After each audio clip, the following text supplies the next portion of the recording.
नमस्कार दोस्तों, मैं हूँ गोविंद और आप सुन रहे हैं हॉरर कहानी, वो भी मेरी ज़ुबानी। दोस्तों, आज फिर से एक नई कहानी आपके सामने हाजिर है। वैसे तो आपने बहुत सी हॉरर कहानियाँ सुनी होगी, लेकिन मुझे पूरी उम्मीद है कि आज की यह हमारी कहानी सुनकर आपको सच में डर का एहसास होने वाला है।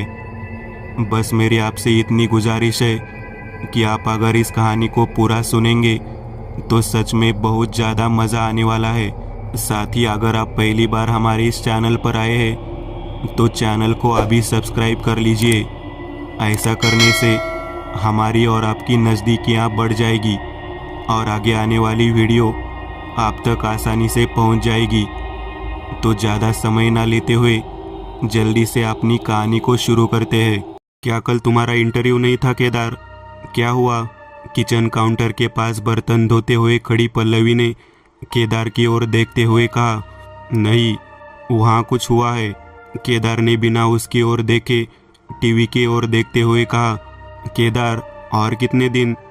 तुम पिछले 3 महीने से काम ढूंढ रहे हो लेकिन अभी तक कुछ नहीं मिला, तो मुझे क्या करना चाहिए? मैं कोशिश तो कर रहा हूँ ना, लेकिन कुछ नहीं हो रहा है। क्या हमने सोचा था कि कंपनी अचानक बंद हो जाएगी? पल्लवी ने कुछ नहीं कहा। पिछले 2 महीने से यही बातचीत हो रही थी।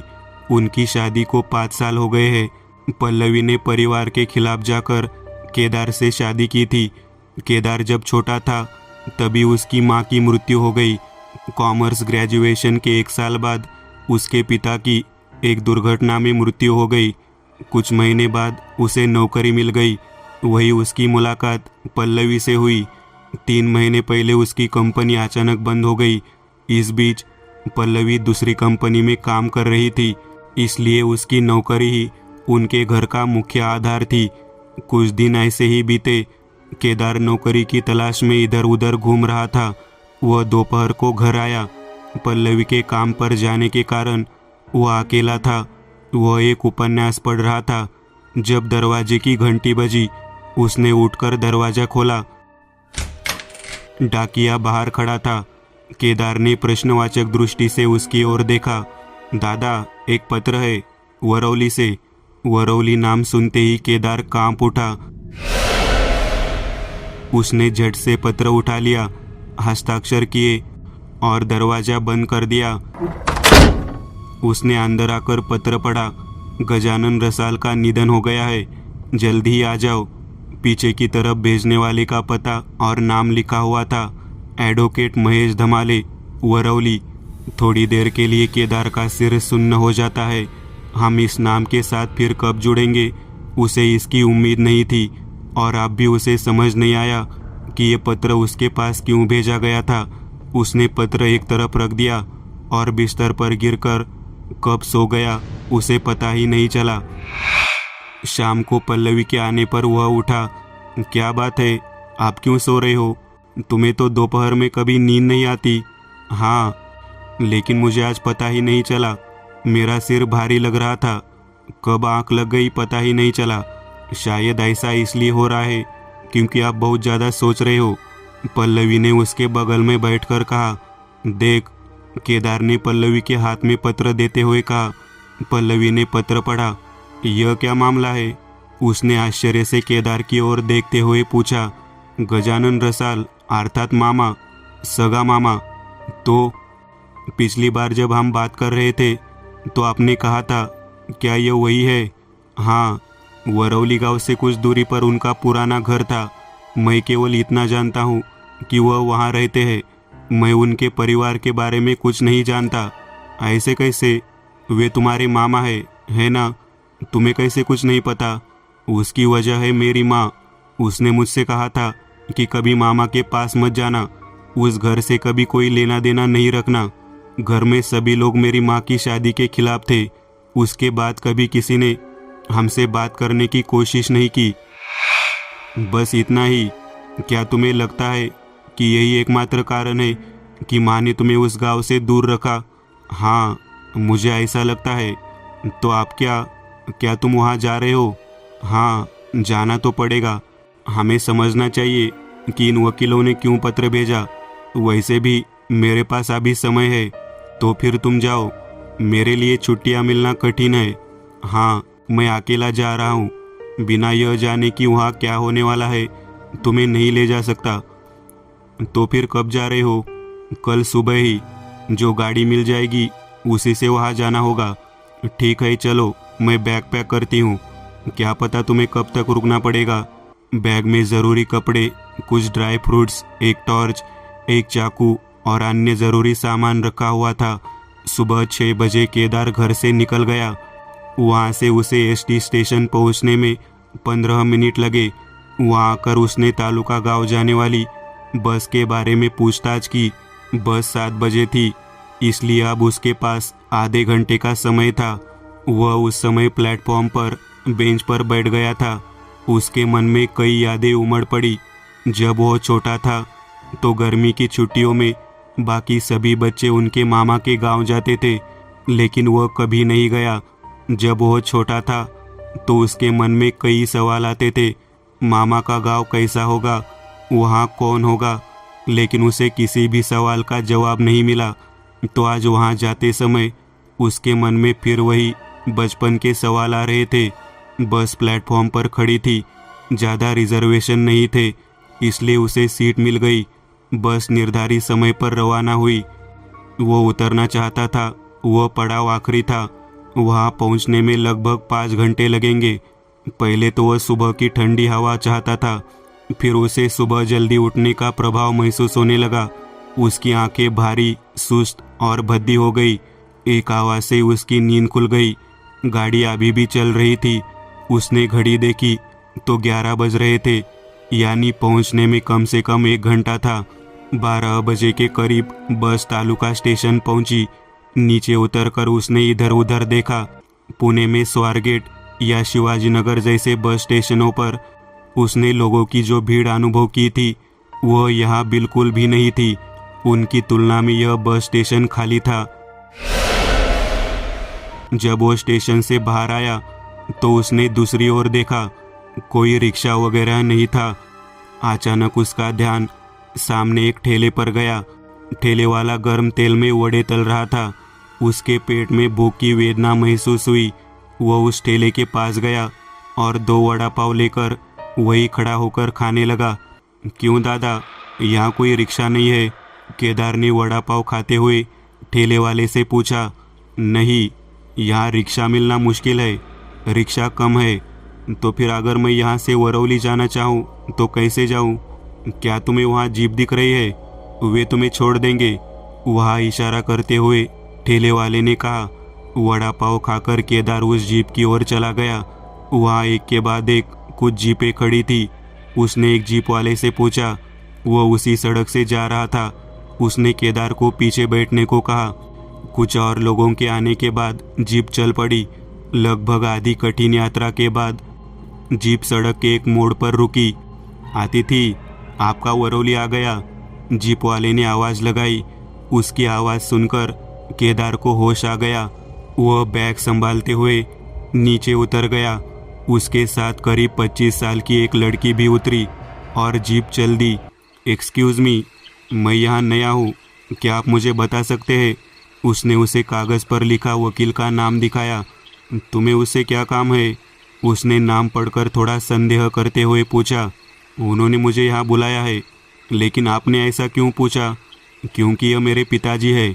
ओह, मुझे कुछ पता नहीं था। होगा भी कैसे? मेरे साथ आओ। वे दोनों घर के पास आए।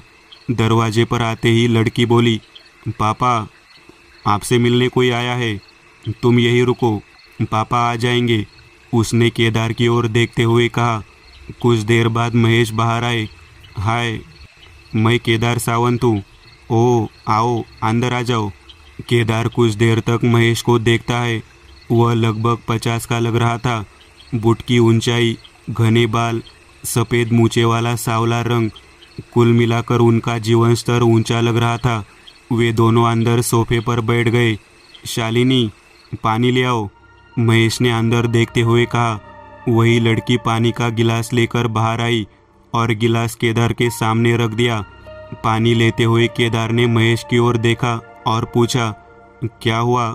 मेरा मतलब है, तुमने मुझे यहाँ क्यों बुलाया? और मामा के बारे में क्या? मैं तुम्हें बताता हूँ, मैं तुम्हें सब कुछ बताता हूँ। पहले जाओ और तरोताज़ा हो जाओ। मैं तुमसे बहुत सारी बातें करना चाहता हूँ। हाँ, लेकिन केदार अभी भी बोल रहा था। महेश ने उसकी बात काटते हुए कहा, मैंने कहा ना, पहले फ्रेश हो जाओ, खाओ, फिर बात करेंगे।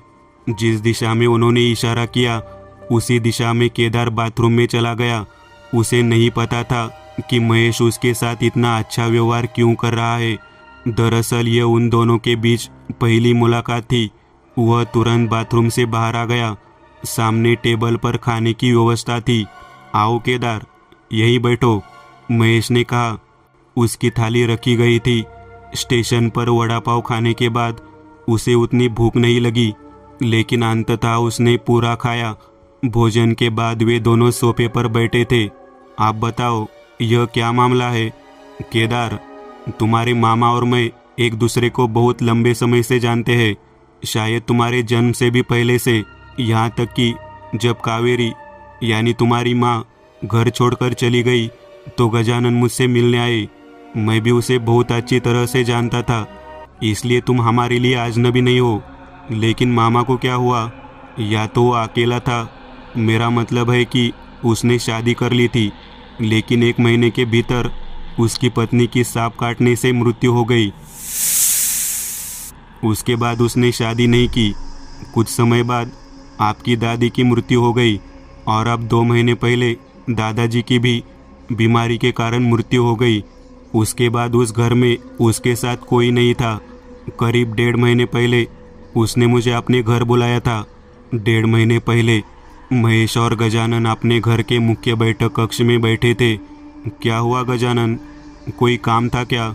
मतलब तूने मुझे ऐसे अचानक बुलाया?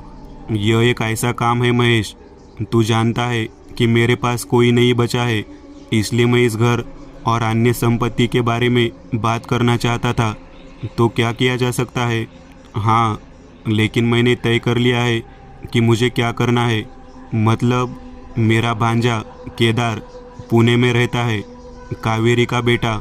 मुझे पता चला कि वह अब अकेला है, यानी कावेरी और उनके पति श्रीकांत अब जीवित नहीं है, इसलिए मैं यह सब केदार के नाम पर करना चाहता हूँ। हाँ, हम कर सकते हैं, इसमें मुश्किल क्या है? लेकिन मैं इसमें 2 शर्तें जोड़ना चाहता हूँ। कौन सी शर्तें? अगर वो यहाँ इस बंगले में रहता है तो उसे यह सब मिलना चाहिए, अन्यथा। यह कैसी शर्त है गजानन? मुझे इस घर के लिए वह करना होगा। अगर यह संभव हो तो मुझे बता। हाँ, संभव है। और दूसरी शर्त यह होगी कि वह इसमें से कुछ भी नहीं बेच सकेगा। ठीक है, तो मेरा डेथ सर्टिफिकेट तैयार कर लो। ठीक है, मैं करता हूँ, लेकिन इतने में तू कहीं नहीं जाने वाला, लेकिन प्रावधान आवश्यक है। ठीक है, मैं डेथ सर्टिफिकेट तैयार करके तुमसे मिलूँगा, फिर अगला काम करेंगे। अब वर्तमान में तो बस इतना ही केदार, महेश ने कहा। लेकिन मामा कैसे चला गया ये तो मुझे भी नहीं पता। बंगले पर मैं हर 15 दिन में जाता था। एक बार देखने पर दरवाज़ा खुला हुआ था और लिविंग रूम में सोफे पर गजानन का आधा क्षत विक्षत शव पड़ा हुआ था। चेहरा भी पहचान में नहीं आ रहा था, लेकिन मैंने तुरंत उसके शरीर पर मौजूद कपड़े और आभूषणों को पहचान लिया। चूंकि यहाँ सभी लोग परिचित थे, इसलिए तुरंत ही राजकाज निपटाया गया और फिर हमने उसे आग के हवाले कर दिया। उसके बाद मैंने तुम्हें यहाँ बुलाया। मैंने मामा को कभी नहीं देखा। क्या आपके पास उनकी कोई तस्वीर है? महेश ने सिर हिलाया और अपने एल्बम में फ़ोटो दिखाया। ये शर्तें कुछ अजीब है। उस वक्त मुझे भी ऐसा ही लगा, लेकिन क्या कर सकते हैं, गजानन तो यही चाहता था। तू सोच के बता, क्या मैं एक बार घर और ज़मीन देख सकता हूँ? हाँ बिल्कुल, हम थोड़ी देर बाद वहाँ जाएंगे। हम वहाँ केवल अपनी कार से ही जा सकते हैं, क्योंकि बंगला यहाँ से करीब 5 किलोमीटर दूर है। आसपास कोई बस्ती नहीं है। वहाँ एक कच्चा रास्ता है, उससे होकर ही हम वहाँ पहुँच सकते हैं। तो फिर वहाँ कैसे जाए? मेरे पास एक बाइक है, उससे चलते हैं। थोड़ी देर बाद वे दोनों महेश की यामाहा बाइक पर उस बंगले की ओर चल पड़े। करीब 20 मिनट बाद वे एक खुली जगह पर पहुँचे। सामने ही वो शानदार बंगला था। आसपास कोई परिसर नहीं था। यह घर 2 फीट ऊंचे हल पर बनाया गया था। चारों ओर झाड़ियाँ थी। वे उस बंगले के पास आए और अपने पास मौजूद चाबी से ताला खोला। मुख्य दरवाज़ा लिविंग रूम में खुलता था। लिविंग रूम विशाल था, लेकिन ऊंचाई में कम थी। जगह जगह लालटेनें लटकी हुई थी। उस घर में अभी तक बिजली नहीं थी, क्योंकि आसपास कोई और बस्ती नहीं थी। लिविंग रूम से ऊपरी मंजिल तक जाने के लिए एक सीढ़ी थी। उसके बगल में रसोई का दरवाज़ा था। रसोई में बहुत सारे बर्तन थे। एक बड़ा लकड़ी का मंदिर था, लेकिन रसोई के बगल में एक और दरवाज़ा था जो एक कमरे में खुलता था। खिड़कियां बड़ी होने के कारण भरपूर रोशनी थी। वे सीढ़ियां चढ़ गए। सीढ़ियां एक कमरे में खुलती थी, जिसमें कोई दरवाज़ा नहीं था। छत पर जाने के लिए एक सीढ़ी थी और कमरे से 2 अन्य कमरों में जाने के लिए दरवाजे थे। एक कमरे में एक बड़ा बिस्तर था, कुछ सामान था। दूसरा कमरा खाली था। रसोई से पीछे एक छप्पर था। एक तरफ चूल्हा और लकड़ियों का ढेर था। उसके बगल में एक शौचालय और एक स्नान घर था, लेकिन उसके लिए आवश्यक पाइपलाइन अभी तक बिछाई गई थी। उसके पीछे प्रचुर और पीने योग्य पानी वाला एक कुआं था। केदार को अभी तक कुछ मालूम न था यह घर उसके लिए कितना पराया था। वे दोनों नीचे आए। मुझे नहीं पता महेश अंकल। वह रुका। अंकल कहो तो ठीक है ना? हाँ। अरे अंकल नहीं तो मामा बोल, उसमें क्या। हाँ तो अंकल, यह घर बस्ती से काफ़ी अंदर दूर है। मामा यहाँ कैसे रहता था? मेरा मतलब है रोज़मर्रा की चीज़ें, दूध वगैरह। वो एक बार में 1 हफ्ते का सामान भर लेता था। इसके लिए वो अपने पास मौजूद जीप का इस्तेमाल करता था। महेश ने जीप की ओर इशारा करते हुए कहा, जो एक तरफ शेड के नीचे ढकी हुई थी। यह सब देखकर एक सवाल मन में बार बार आता रहता है, यह सब क्यों? मेरा मतलब है मामा गांव में रह सकता था, है ना? तो यहाँ इस तरह क्यों?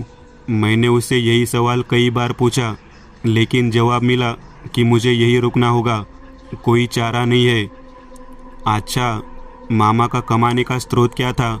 यहाँ रास्ते में हमने जो ज़मीन देखी, उसमें से कई एकड़ ज़मीन उसकी थी। वह उस पर कुछ ना कुछ उगाता था। इसके अलावा बैंक खाते में बहुत सारा पैसा होता है और उस पर ब्याज मिलता है। गांव में 2 मकान किराए पर है। केदार इधर उधर देख रहा था कि उसे दूर एक घर नजर आया। वो किसका घर है अंकल? महेश ने उस घर की ओर इशारा करते हुए कहा। वह घर गजानन के पूर्वज ने बनवाया था। अब वहाँ कोई नहीं रहता। ठीक है अंकल, तो क्या हमें चलना चाहिए? कल मैं पुणे वापस जाना चाहता हूँ। हाँ चलो, अंधेरा होने लगा है। शाम के 7 बजे थे। वे दोनों वापस महेश के घर आ गए। रात को खाना खाने के बाद जब केदार बिस्तर पर पड़ा तो उसे उसी घर का ख्याल आया। यही बात सोचते सोचते वह कब सो गया उसे पता ही नहीं चला। रात 2 बजे अचानक उसकी नींद खुल गई। इधर उधर देखने पर उसे एहसास हुआ कि वह अभी भी उसी घर में है। जब वह पूरी तरह जाग गया तो उसे एहसास हुआ वह महेश के घर में है। फिर उसे ठीक से नींद नहीं आई। वह सुबह उठा और घर जाने के लिए तैयार हो गया। नाश्ते के बाद बाहर चला गया। पहले जीप और फिर बस से सफ़र करने के बाद वह दोपहर 2 बजे के बीच अपने घर पहुंचा। पल्लवी अभी तक नहीं आई थी।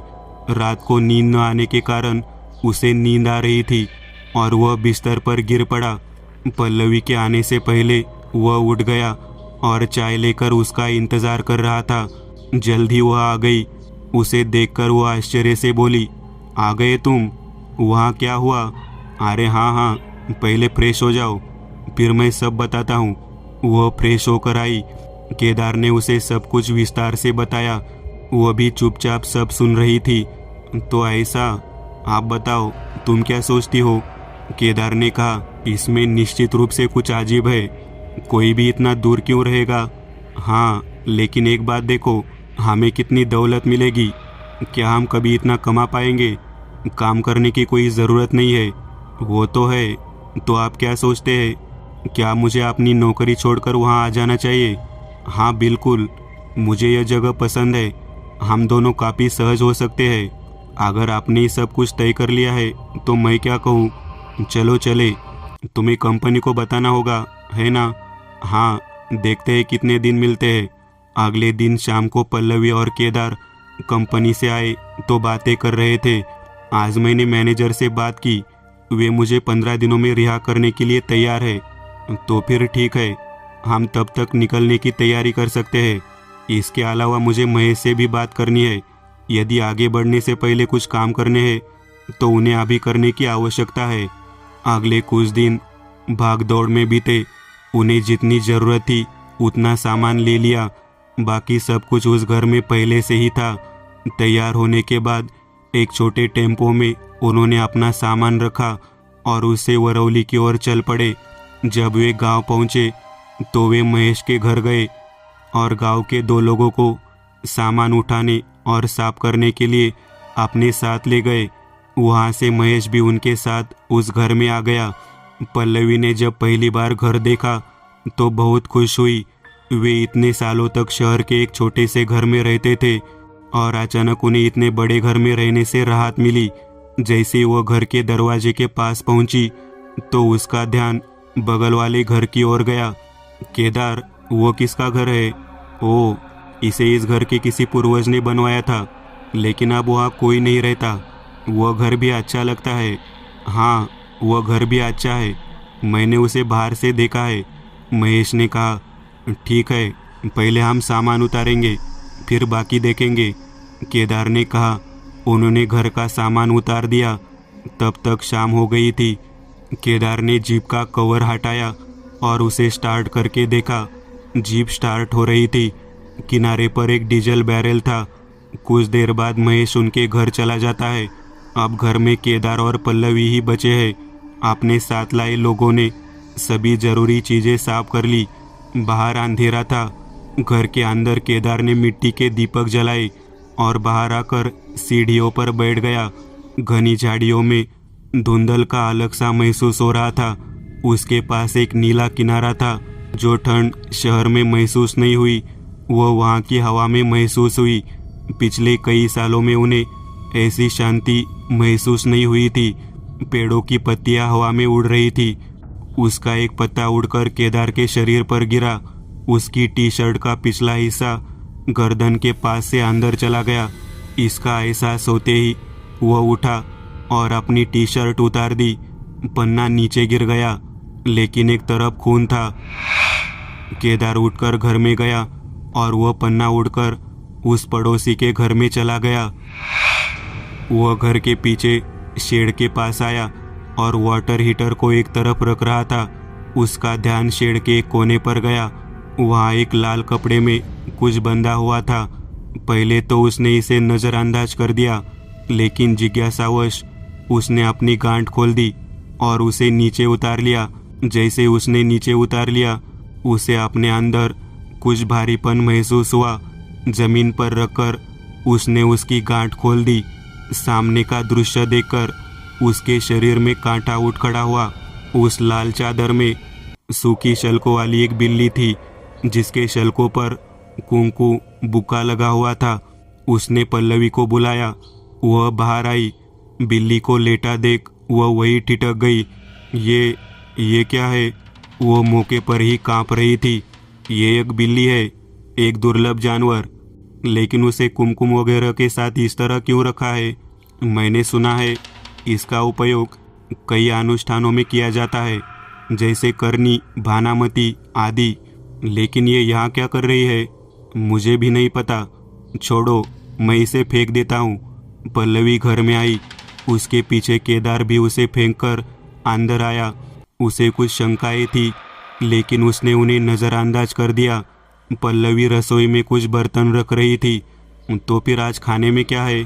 केदार ने उसके पास जाकर कहा, आज मूंगफली की चटनी और चपाती, क्योंकि बाकी सामान तो डालना बाकी है। चटनी तो साथ में थी, अब रोटी बना रही हूँ। केदार ने खुद से कहा, जितनी जल्दी हो सके यहाँ बिजली लानी जानी चाहिए। दिन भर का थका हुआ वह सोफे पर गिर पड़ा। कुछ देर बाद पल्लवी ने रोटियां बनाई और उन्होंने खाना खाया। बाकी बिस्तर लेकर वे ऊपर बिस्तर वाले कमरे में सोने चले गए उस कमरे में एक लालटेन जलती हुई रखी हुई थी। दिन भर का थका हुआ वह जल्दी सो गया।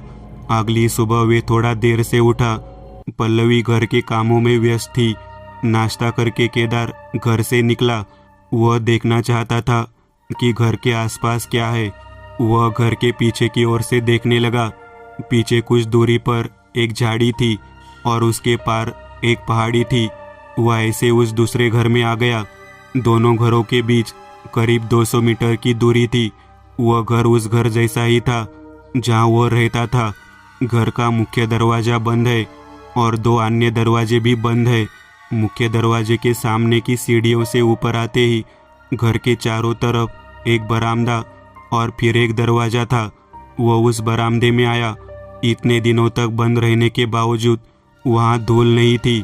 बरामदे में टहलते समय उसकी नज़र एक खुली खिड़की पर पड़ी। उसकी जिज्ञासा बढ़ी। वह यह देखने के लिए आगे बढ़ा कि अंदर क्या है। उसने खिड़की का एक किनारा पकड़कर अंदर झांका। जब वो अंदर देख रहा था, उसके पीछे ऊपर छत पर एक काली आकृति चिपकी हुई थी। उस खिड़की से एक कमरा दिख रहा था। कुछ तस्वीरें टंगी हुई थी। अलमारी, कुर्सी, मेज जैसी कई चीजें थी। अंदर थोड़ा अंधेरा था। खिड़की से रोशनी की एक किरण आ रही थी। जब वो अंदर देख रहा था तो अलमारी का दरवाजा हिल गया। अचानक एक डर उस पर हावी हो गया।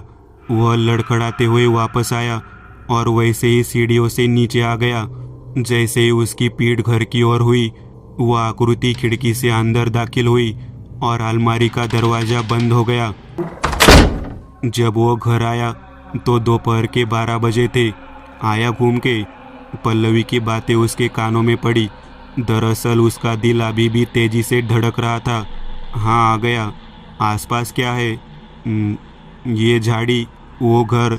उसकी बातें बीच में ही रुक गई। क्या कहा? कुछ नहीं। आज हमें क्या करना है? अरे माला साफ करना है, पिछला शेड ठीक करना है, खाने के बाद करते हैं। दोपहर के भोजन के बाद उन्होंने कुछ देर आराम किया और फिर माला साफ किया। माले पर ज़्यादा चीज़ें नहीं थी। पीछे शेड में लकड़ियाँ इधर उधर पड़ी थी। उसने इसे एक तरफ रख दिया।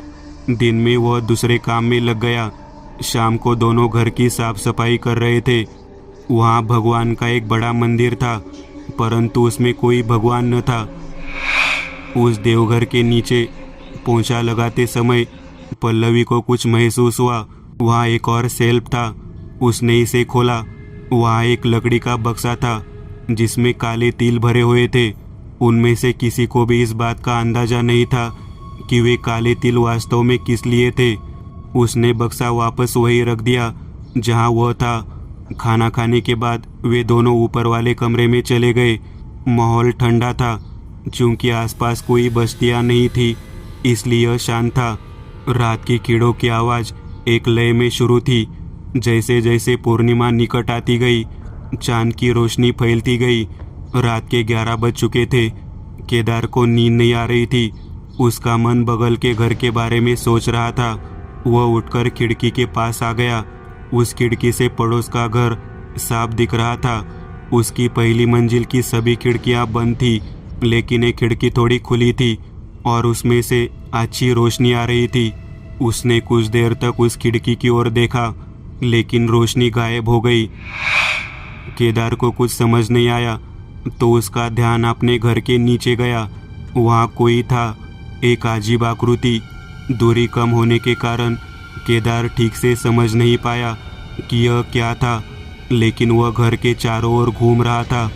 केदार देखना चाहता था कि वह क्या है, लेकिन रात को इस तरह बाहर जाना खतरनाक था, तो केदार ने इसे नज़रअंदाज कर दिया और बिस्तर पर गिर पड़ा।